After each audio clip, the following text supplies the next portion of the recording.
Capítulo 2. Formando ideias. Os nossos pensamentos são formados com o que sentimos e influenciados com o que vivemos. Através da oração, temos oportunidades de acalmá-los e nos manter no caminho de Jesus com o equilíbrio e a clareza dos mesmos. Na construção dos pensamentos, vamos criando imagens que nos direcionam através da emoção, do sentimento, do equilíbrio na formação das ideias. Ideias são pontos e ou questões nas quais vamos pensar e nos apoiar antes do falar e antes de agir. Essa formação está diretamente ligada ao nosso equilíbrio, nossa leitura e prática do Evangelho, culminando em nossas ações e reações através do processo de crescimento moral e espiritual com o entendimento dos ensinamentos e exemplos do Mestre Jesus. O equilíbrio virá com o entendimento, a aceitação e o respeito em todas as situações vividas. O entendimento será para que tenhamos humildade e fé nas situações que nos ocorrerem em nossa caminhada. De acordo com a nossa evolução, agiremos de maneiras diversas frente a problemas e desafios que aparecerão em nossa vida. A prece vai nos deixar sempre em sintonia com o alto, e isso nos ajuda a todo instante a nos manter de pé e confiantes na busca de nossa reforma íntima. A aceitação para que não nos revoltemos com os acontecimentos. Vou ler de novo. A aceitação para que não nos revoltemos com os acontecimentos e situações vividas por nós e pelos irmãos de caminhada e trabalho.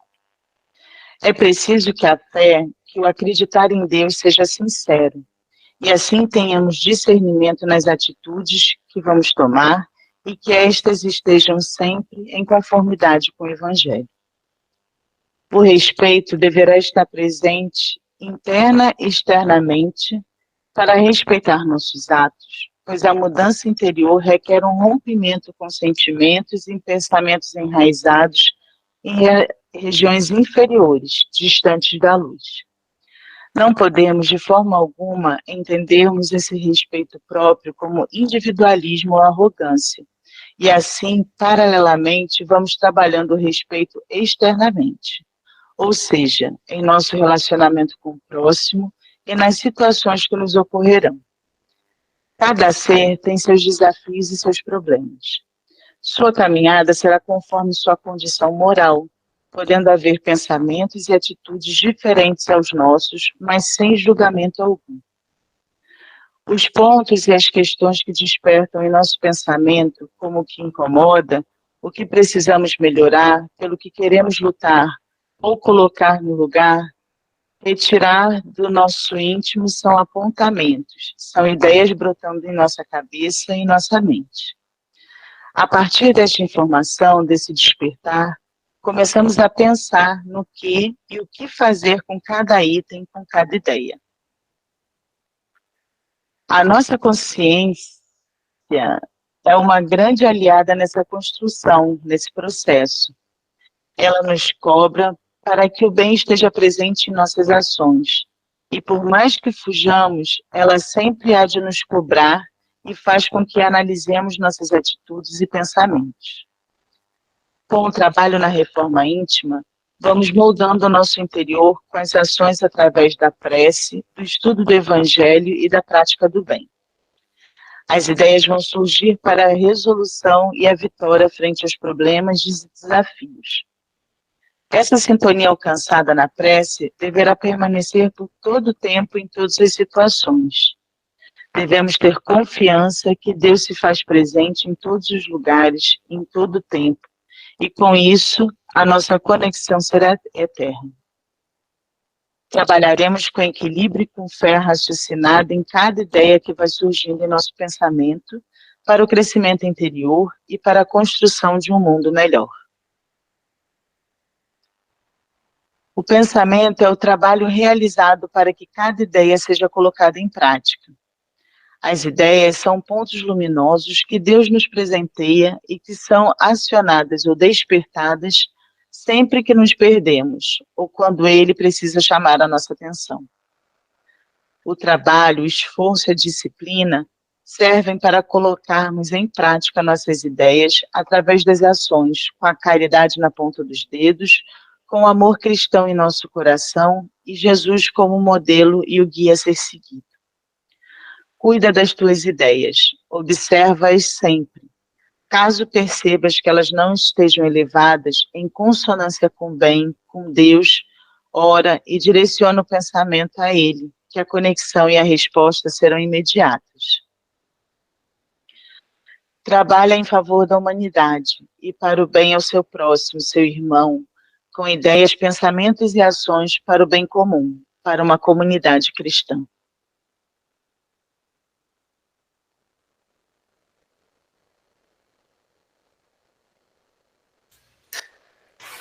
Um ponto nesse texto, gente, que eu achei interessante, que é o pensamento. Esse texto é sobre formando ideias, né? Então, aqui ele colocou essa parte, né? Na construção dos pensamentos, vamos criando imagens que nos direcionam através de emoções, do sentimento de equilíbrio, na formação de ideias. E aí ele vai trabalhando essa questão dessas ideias. E um ponto que eu refleti no texto e nessa parte é o seguinte: quando nós pensamos em algo e formamos uma imagem, na verdade essa imagem, ela existe, ela está vibrando em um determinado ponto. Foi ali acionado energia a toda o fato dele ser criado, e nesse plano que ele é extremamente mais plástico, né, a gente chama de uma ideoplastia se formando, ele irradia. Tudo que existe, ele tem um tipo de radiação, ele irradia e ativa outras formas de pensamento parecidas, né, que aí vai se formando um ciclo de retroalimentação. E, enfim, então, o pensamento, a gente se conecta com correntes de pensamento.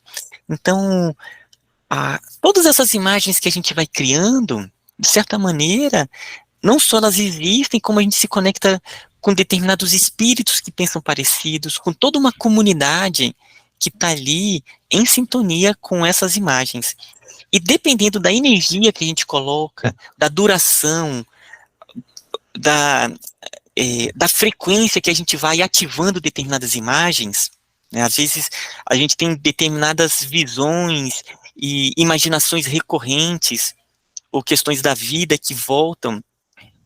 Aquele processo ele vai cada vez mais formando o que a gente chama de formas pensamento, e que elas ficam ligadas ao nosso perispírito, elas ficam ali, é uma energia tão forte que ela consome energia, ela consome uma energia psíquica da pessoa, porque ela está mantendo aquela corrente, e aí ela retorna, dando ali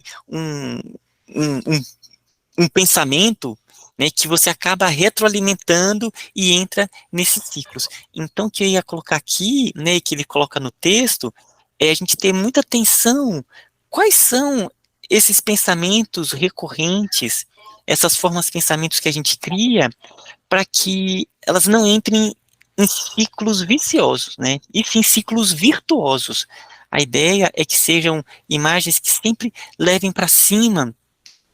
E o momento que a gente começa a prestar atenção, né, através do vigiar, da introspecção, né, a gente está inspecionando internamente, aquela introspecção, ele está sempre inspecionando, opa, isso aqui não é bom, é cortar, e através da prece, através de estudo, através de formas que sejam engrandecedoras. Então é isso que eu queria compartilhar aí com vocês, nessa parte das formas pensamento, sabe?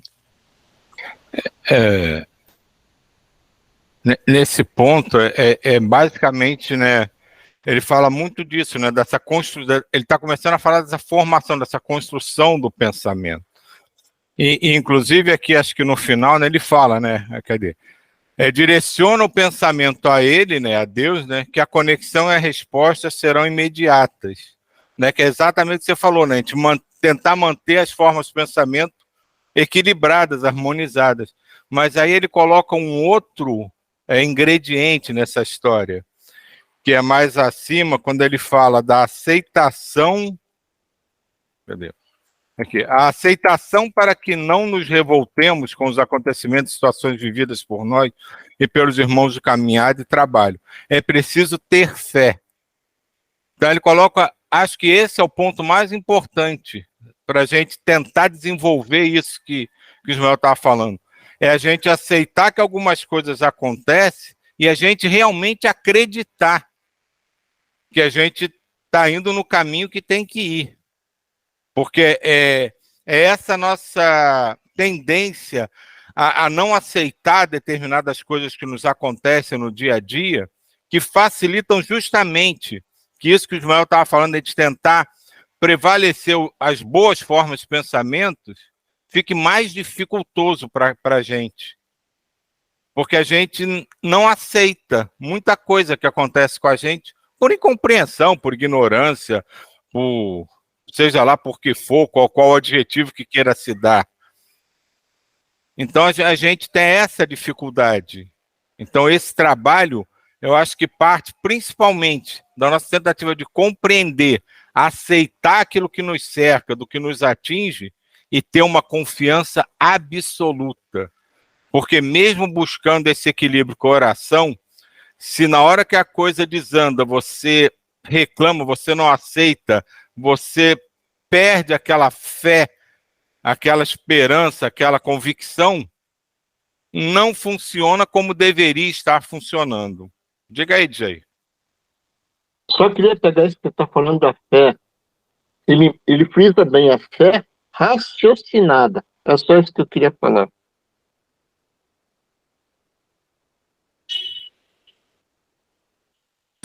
Eu gostaria de falar também sobre essa questão de nutrir bons pensamentos para conosco mesmo, sabe? Muitas vezes a gente pode cair em algumas situações, eu sou um fracassado mesmo, eu sou péssimo. Então, isso aí também é importante, né? Para que a gente se observe, né? E que pensamentos a gente estamos nutrindo por nós mesmos. Porque daí parte muita coisa.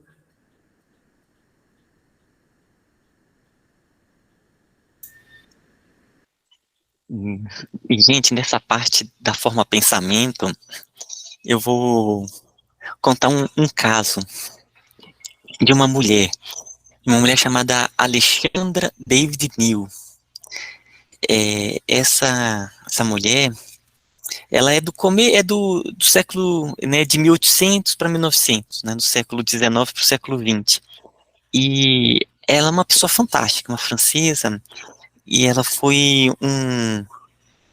é considerada, se não a primeira, mas uma das primeiras, mas sim a primeira mulher que teve acesso à cidade de Lhasa, lá no Tibete, porque naquela época ela era fechada a estrangeiros, e era fechada mesmo, no sentido de que podia ser decretado morte se fosse encontrado um estrangeiro lá em Lhasa. E ela fez né, ela conseguiu ter um acesso e teve ali um contato com os budistas tibetanos, e ela chegou a ser iniciada lá. E aí tem um caso dela, junto com os budistas tibetanos, que ela foi realizar um trabalho de criação de formas de pensamento. E nesse trabalho que ela fez, foi tão forte a forma pensamento que ela criou, tão forte, que quando ela saía, outras pessoas, outros monges que tinham capacidade de clarividência ficavam vendo a forma pensamento, sabe, de tão forte que tinha sido. E ela colocou uma energia tão grande, foi um trabalho muito grande, de vários dias, que depois ela teve dificuldade de romper aquela forma pensamento, sabe? E ela conta todas as dificuldades que ela teve para romper com aquela estrutura que ela colocou tanta energia para ser criada. Então isso a gente, né, vem como que essas formas de pensamento, não só elas consomem energias, mas a gente traz muitas, inclusive de vidas passadas, né, de determinadas vivências, que fica tão forte aquelas imagens, elas continuam a existir, né, e que, mesmo que a gente não perceba aqui no consciente, de certa maneira a gente segue atitudes que mantêm determinados padrões, determinadas formas de pensamento, de sentimentos, de ações, elas acabam alimentando esses padrões que, que a gente já vivenciou no passado e alimenta essas formas, pensamentos, que cada vez mais a gente vai rompendo elas pelo quê? Pela inanição. No momento que a gente vai modificando nossos pensamentos, nossos sentimentos, por inanição a gente vai cortando uma série de formas de pensamento porque não está sendo mais alimentadas. Opa, Diva. Não, eu queria só fazer uma pergunta, você falando de forma, pensamento, eu lembrando dos escritores. Essas pessoas que escrevem romances, ou não sei o quê, e que de repente movimenta milhares de pessoas que amam, que entram dentro daquelas histórias e vivenciam aquelas histórias. Seria uma forma também?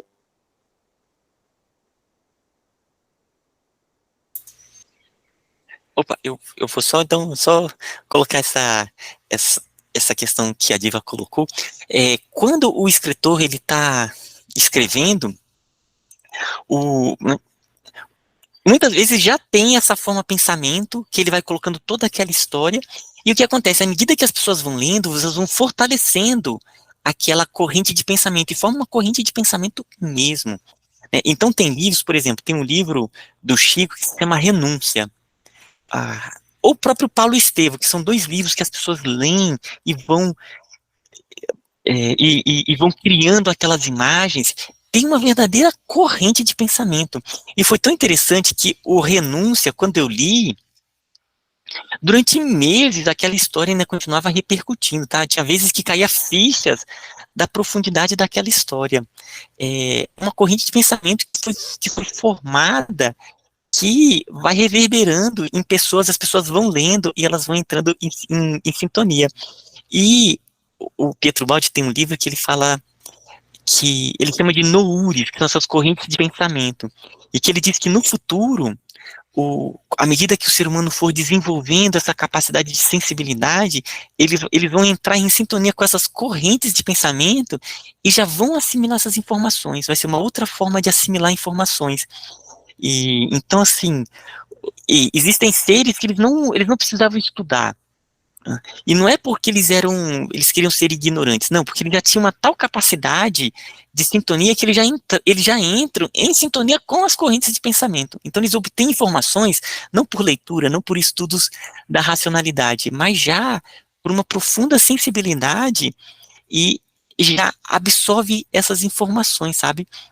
Então isso tudo, ele cria mesmo essas formas de pensamento.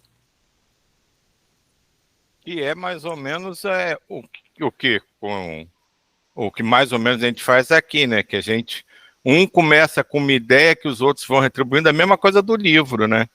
Ele lança a ideia, mas a ideia dele por si só não atinge todo mundo. Com a leitura, aquilo vai se expandindo. É quase que uma irradiação.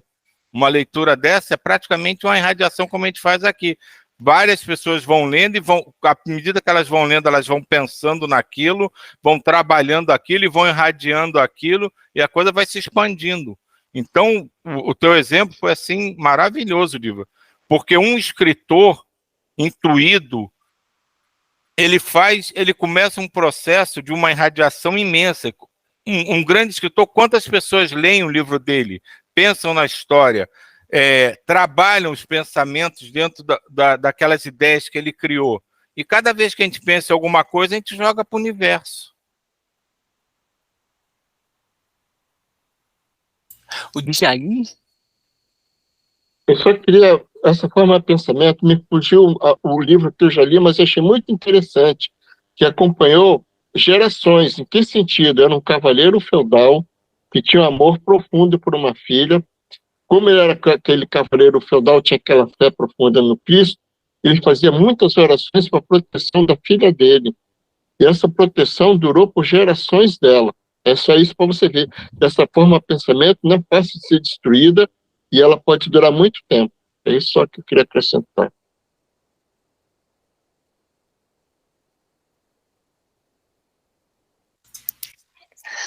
essa questão que o Silvio colocou, da corrente de pensamento, que ela está irradiando, nossa, que muito legal, porque há determinadas estudos, correntes de pensamento, que, à medida que elas vão sendo fortalecidas, facilita com que outras pessoas assimilem aquelas ideias. O momento que elas começam a estudar é como se elas entrassem em sintonia com aquela corrente de pensamento e mais facilmente é assimilado. E a gente vê isso na história da humanidade, porque algumas ideias, né, as ideias novas, elas têm uma profunda dificuldade de serem absorvidas. Uma corrente de pensamento que aqui nesse plano, ela não está ainda tão forte. E à medida que outras pessoas, elas vão assimilando, e vão dando contribuições, aquela corrente de pensamento, ela vai fortalecendo, e vai fortalecendo aquelas ideias, e vai cada vez mais, ficando mais fácil para que outras pessoas, elas consigam absorver essa ideia.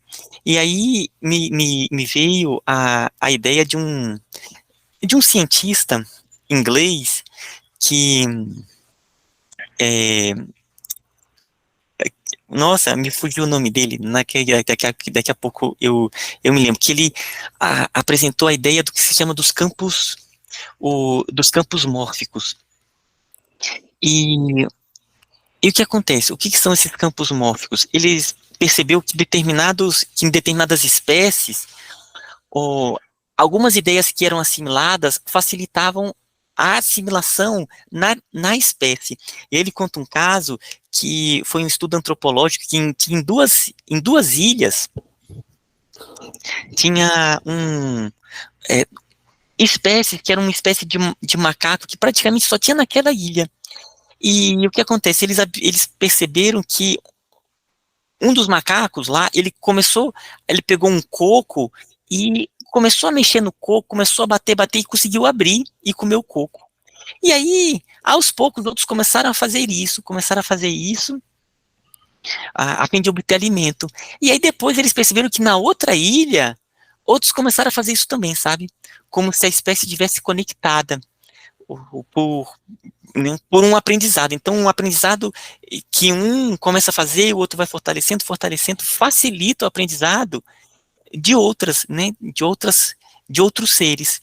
Então, esse ponto que o Steve me trouxe aqui me trouxe essa ideia. Ao mesmo tempo, me chamou a atenção do seguinte, a demora que também a gente tem nessa mudança, né? Talvez seja porque assim, se a gente pegar lá as ideias dos filósofos há 4.000 anos atrás e continuam ainda reverberando, né, e que a gente ainda não mudou, né? Muitas ideias que a gente vê lá, vai lá ler aqueles, né, 4.000 anos, e você vira e diz, mas gente, a gente ainda não conseguiu, né, mudar.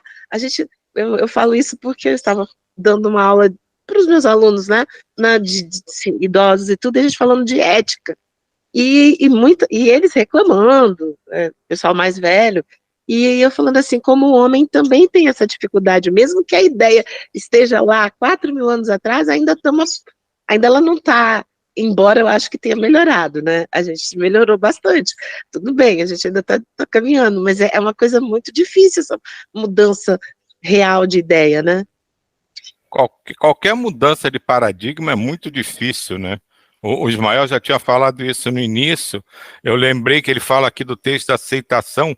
Qualquer um de nós, quando tem qualquer paradigma que foi enraizado na nossa formação, para você aceitar simplesmente modificá-lo e encarar que aquilo não era exatamente como você entendeu a vida inteira, que é tudo diferente, a gente tem uma resistência contra isso imensa. Oi, bom dia, tudo bom? Bom dia, William. Bom dia. Eu creio que o Ismael está falando de campos morfogenéticos criados por Franz Ruppert, eu acho. Não é esse, do Ismael? Isso, é o Sheldrake. Rupert Sheldrake, né? Isso, Eu coloquei eu passava aquela aqui. E é muito usado na constelação familiar, muito usado. E através do Bert Hellinger, que utilizou eles. Então, ele, assim, entre outras coisas, ele fala que a gente está gerido em, tipo, 3 campos sistêmicos. Um é o nosso campo sistêmico, que é da nossa geração, de várias vidas passadas, da nossa família. Depois tem um outro campo sistêmico, que é o campo social, tipo do país, da região. E tem um outro campo sistêmico, que é o campo divino. Então, isso tudo está interligado. Então, às vezes, por isso que às vezes não consegue se desvencilhar de uma ideia, porque ela está no nosso campo familiar, no nosso campo social, e às vezes não está atrelada ao campo divino, ao campo de Deus. Então, a gente fica como que honrando essas ideias, honrando essa força que vem, porque senão você vai estar indo contra o seu sistema familiar e você quer pertencer, é o pertencimento àquele sistema. Então, por isso que é tão difícil mudar as ideias, né? E você só consegue mudar isso pela visão lá do Bert Hellinger quando você olha por cima aonde, que campo você está inserido, que sistema que você está inserido. A partir daí você honra e você pode direcionar, não, eu pertenço a esse campo, mas eu quero fazer de uma outra forma, e você vai por um outro caminho. É como se fosse o jogador de futebol que sai e fica lá na torcida vendo o campo jogar, né? Então, enfim, eu creio que seja isso.